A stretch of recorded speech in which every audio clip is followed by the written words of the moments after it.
Hello, fellow followers. Welcome back to FanZcene. Greg here, and today I have you. The Boondock Saints are returning, but I do have some reservations. This is really weird because on the physical media show last night, as in the making of the video, is the Wednesday night before I made this video, we actually talked about the Boondock Saints 1 and 2 because, in the physical media show, I watch these and I have the Blu-rays. I'm a big fan of the Boondock Saints series. And I know some people don't like the second one, but I actually like the second one. I don't think it's bad, especially compared to some of the stuff we get today. Now, and after that show, boom, I wake up today and I get notified that, hey, guess what? The Boondock Saints are coming back, and there's been talk of a Boondock Saints Part 3 for years. Now, as for some of my reservations, let's pop up this article and I'll give you why I have some reservations and I see a few red flags with their return. So it says here, the Boondock Saints are back. Norman Reedus, Sean Patrick Flanery return as Boston vigilantes as Thunder Road and Dragonfly Films take reins. Article by Mike Fleming Jr. And there we have Sean Patrick Flanery and Norman Reedus. Awesome. Love these movies. Great movies. And it says exclusive.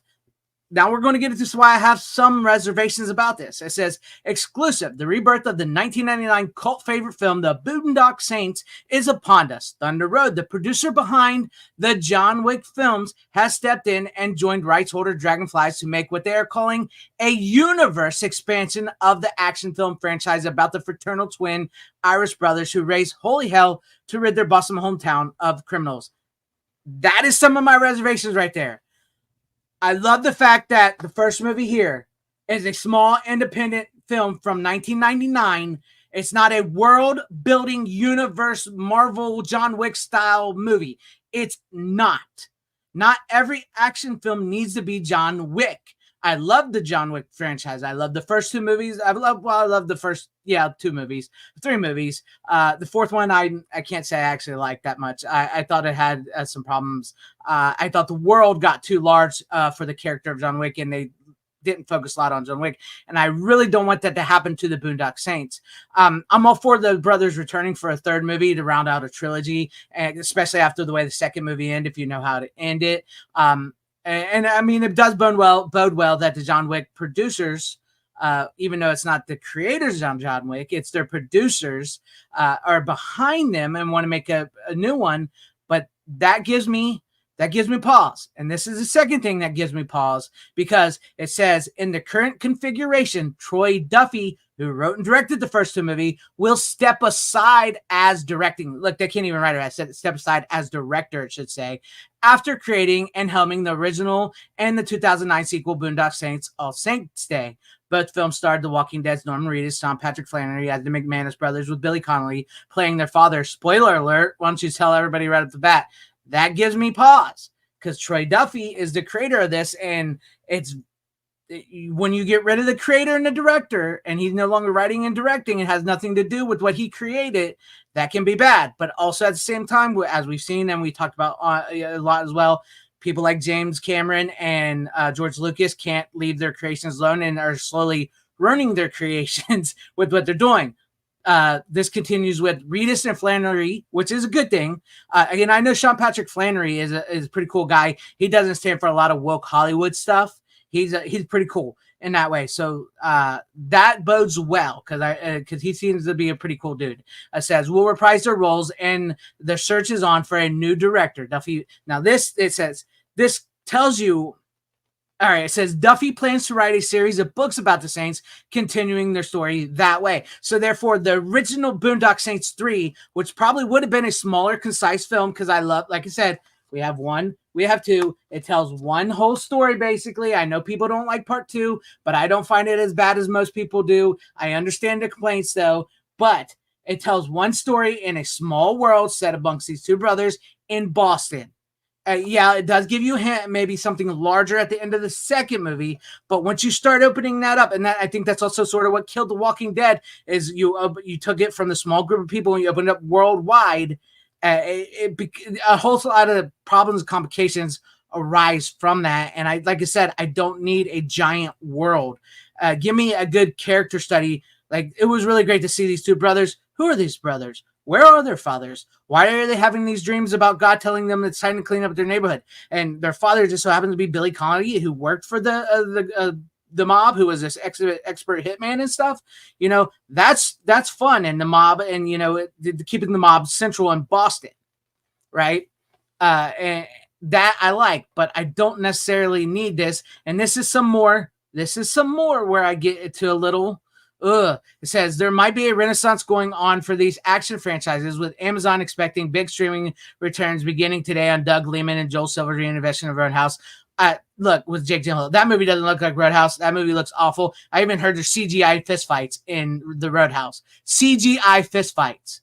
So yeah, no, I don't have high hopes for that. Yeah, I'll probably stream big numbers, but it's going to fall off quick. And if they're going to try to compare this to that, that gives me a pause. And it continues here. It says, there was an attempt several years ago to pre-sell at AFM a sequel, one that had Duffy as director. But this is the way they've decided to go. In other words, they either forced him out, they didn't like what he wanted, or he bowed out himself saying, you know what, this is no longer my story going forward. You guys do this, I'll continue my story in the books. After that, it says, when we were given the opportunity to help bring the McManus brothers back to the screen, we jumped at the chance. The unique possibility of building on the iconic mythology and characters for all the longtime fans of the series, as well as opening it up to a whole new generation, is one of we couldn't be more excited about as Basil, Iwan, and Thunder Road Films. Look, I'm all for the new generation discovering these films, but these films and liking these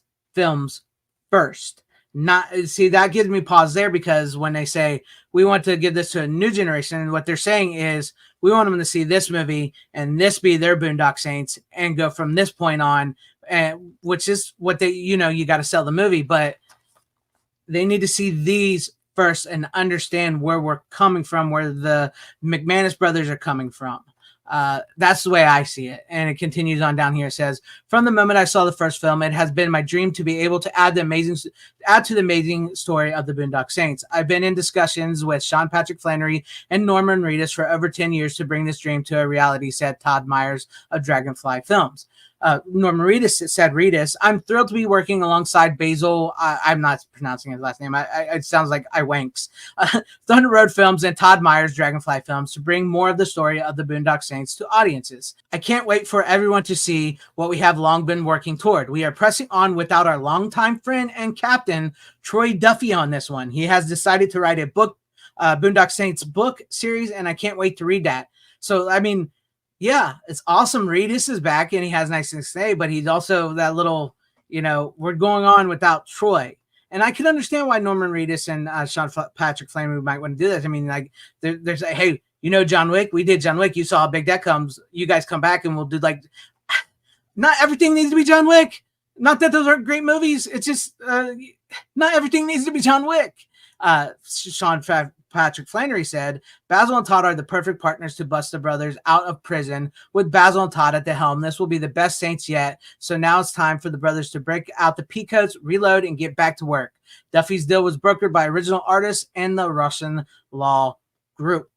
So there you guys have it. I do have some reservations about this. I'm not saying that I won't give this a chance. I'll give it a chance. I like the Boondock Saints, and like I said, I'm a fan of the second movie. A lot of people don't like it, but when I hear that they want to take stuff like this, two small independent films that were like action movies, set in a very different type of action film. It wasn't like the John Wick style action films. It wasn't like the Arnold Schwarzenegger style action films. It was about these two Irish brothers in Boston who were kind of just fed up with the mob and what they were doing, and they were inexperienced, and they got together with their friend Rocco and they kicked some ass. And William Dafoe was an FBI agent who came in and had a crisis of conscience and didn't know whether or not to arrest him or join them.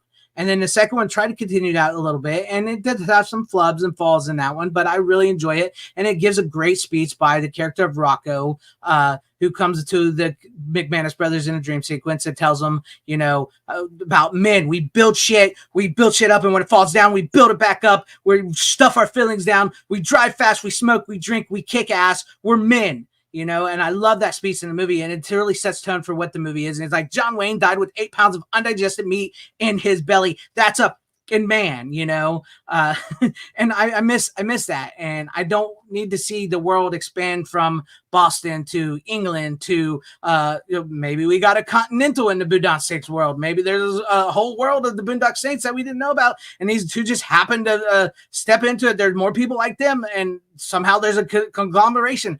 I don't need that. I want a simple tale about these brothers in Boston kicking ass and just having fun and being funny because they're funny together and everything. And I love the fact that Sean Patrick Flanery and Norman Reedus are back, and I do love the fact that they want to bring it back in a way that a lot of people can grasp onto, but also at the same time, this is not John Wick.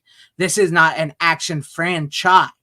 This is a smaller type of movie. We'll see it because, like I said, I heard Sean Patrick Flanery and Norman Reedus are really good dudes. Sean Patrick Flanery doesn't go for woke stuff, so I don't think these movies will be woke. It just depends on the new generation of saints they're going to bring in, because I did read in another article that they're going to bring in new saints. So that's what worries me. Those are my reservations. I will say I will give it a chance, but I'm not as interested as I once was after reading this article. But let me know what you guys think about this. Are you guys excited for the Boondock Saints return? Do you want to see the Boondock Saints become like a John Wick style action franchise set in a massive universe? Or do you guys think, no, let's go back to a smaller approach like I do and keep it independent like the Boondock Saints, the original? Or do you say, you know what, we got 2 movies, that's fine, we don't need more?